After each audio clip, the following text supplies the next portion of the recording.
Então não existe nenhuma incompatibilidade entre o amor infinito de Deus e a sua justiça. Mas se Ele é Paulo justo diz e que o salário misericordioso. pago pelo pecado é a morte, Sim. qual que é a lógica do inferno? Se ele morreu, pagou todos os pecados.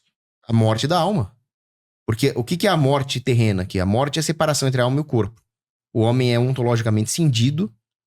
Platonicamente falando. Isso todos nós vamos passar por isso, porque todos nós pecamos. Todos nós temos a culpa do pecado original. A pena eterna foi perdoada pelo batismo, mas os efeitos do pecado original, como por exemplo a dor, a morte, o envelhecimento, a corrupção, continuam. E a compulsão pelo pecado também, a concupiscência. Então, o salário do pecado original é a morte, nós vamos morrer. Só que o pecado mortal que nós cometemos livremente, pecado pessoal mortal que nos condena ao inferno, é a morte da alma. Mas essa morte não significa aniquilação da alma. Então, São Roberto Bellarmino, ele falava que o que é o inferno?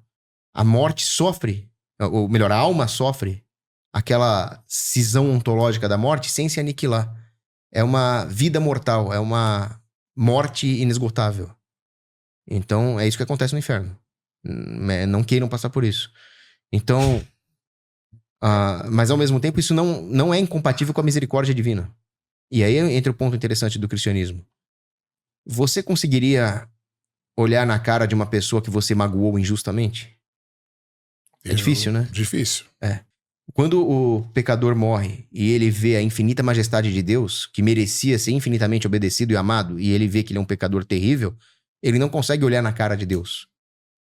A presença de Deus nele seria pior do que o próprio inferno. Então, Deus o afasta. Quem diz isso? Isso vários teólogos dizem, que a alma, ela sente ao mesmo tempo que Deus seria a única coisa que a preencheria, mas ao mesmo tempo ela é repelida da presença de Deus, porque ela não consegue nem olhar na cara dele. Então o inferno, de certa forma, é uma misericórdia. Tem um livro muito bom sobre isso do Monsenhor Segur. Monsenhor do Segur. Então, ou seja, é puramente especulação. Exato. Não, é método teológico. Teologia tem método, não é... Não, mas é especulação. Não é devaneio. Mas é especulação. Não é especulação. A partir do momento que é totalmente improvável, que a gente não tem absolutamente nenhum indício de que isso seja real, não, é especulativo. Ainda que a gente tente, é uma lógica falaciosa. Não é uma lógica falaciosa pelo seguinte, se alguém, Deus me livre, fizesse mal pros seus filhos, você ia querer que essa pessoa fosse presa e punida? Depende do mal. Um mal bem criminoso mesmo. Não, eu seria preso e punido. Não, entendi o que você quer dizer, mas vamos supor que você tá em outro país, mas... Sim. Não. A polícia prendeu o cara. Você vai exigir que a justiça puna o criminoso que fizer isso, certo? Sim. Então, seria um tapa na cara da sociedade, seria uma grande injustiça se o criminoso fosse absolvido e solto. Sim. Ué, no universo é a mesma coisa. Como é que os santos se sentiriam se aqueles que escolheram o mal e odiaram a Deus não fossem punidos no inferno? Mas, então, tudo isso, a gente volta para o começo do nosso debate. A gente está pressupondo que a única verdade absoluta é o catolicismo. São os santos que são os escolhidos de Deus, entende? Ou seja, então Deus é geográfico. Não. Por quê? Porque se eu nasci num país católico, eu tenho muito mais chance de ser salvo do que se eu nasci num país muçulmano, num país budista, num país hinduísta. Então Deus não é justo. Não tem nada de injusto nisso. Claro que tem. Não. Porque se ele dá mais oportunidade, uma oportunidade mais fácil para um e menos para outro, então ele é geográfico. Não, mas quem disse que a desigualdade é injusta? E por Deus quê? deu dons diferentes para as pessoas.